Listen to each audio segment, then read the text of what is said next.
Tom, have you tried this with any clients? Have you given them your output and asked for their feedback and try to figure out if this is something that there's a market for you with your existing clients?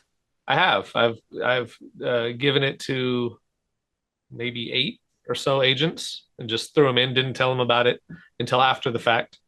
Um, One feedback I got was from an agent who said that the furniture style didn't fit the condo.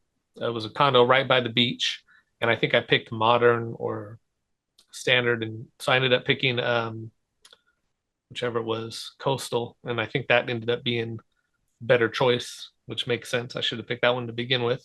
But then she was happy with it. And then another agent actually used the images.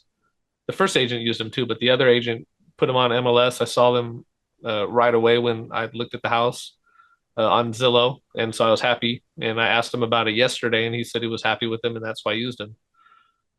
So good feedback for the images that I delivered, but I was being really critical with my uh, OCD eye to make Hmm. sure that there wasn't blurred windows and Yeah. lamps With without cords. your OCDI, would you feel more comfortable using the virtual staging AI with empty spaces rather than decluttering to avoid the issue that we just ran into with that window or with that lamp for that matter? If if I was delivering images to this agent that had that house with the window, I would probably just pick a better angle and just try a different image, um, Hmm. and maybe not rely on that image. Hmm. I would use it for both. Hmm. Yeah, I would use it for both.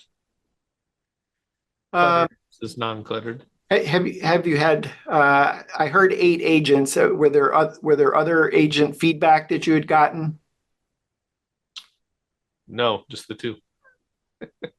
Okay. Just the two. Does that mean that they accepted the images and used them, and you went from an internal cost of whatever it was that you were charging for your $40 an image to now that's something that's sort of kind of about $1 an image? Well, I gave them to him. I didn't charge them. I just said, "Here you go. Ah, okay. Take them and use them. Give me, in exchange, just give me some feedback." And the one agent who said the furniture wasn't the right style, I appreciated that because I really thrive on constructive criticism, Yeah. uh, rather than just not hearing anything at all, or Yes. they suck and I'm never going to talk to you about this again. I would rather have the feedback and say, "Hey, these aren't Yeah. good. I wouldn't use them," and then I could say, "Okay, well, let me try something different." Yeah. Um, so yeah, I've heard from two, but that's kind of the way things go when you're asking people for their feedback. For clients that don't pay for virtual staging, is there an opportunity here to just differentiate yourself from other photographers to say, hey, just gratis, we do this by AI, it's not a big deal. Thank you for your business. We appreciate it. And it just uses it as a differentiator, knowing that it's costing you about $7 for that goodwill that may have a perceived value of 99, 149, 199 in value. You know, I think next time I raise my rates, I may just bump it up by, let's just say, $10 an order. Hmm. And that'll account for the time that I would be paying me or an assistant to get on and have to deal with virtually staging images and Hmm. then uploading it to the platform and, paying for the service. So yeah, I could see a world where I was doing that and saying, "Hey, hire us because we're giving away free virtual staging AI images." I've given away plenty of free services just as kudos for placing orders with me. Somebody will order a regular photo shoot, and I'll throw in aerials or a floor plan or even a 3D Hmm. tour.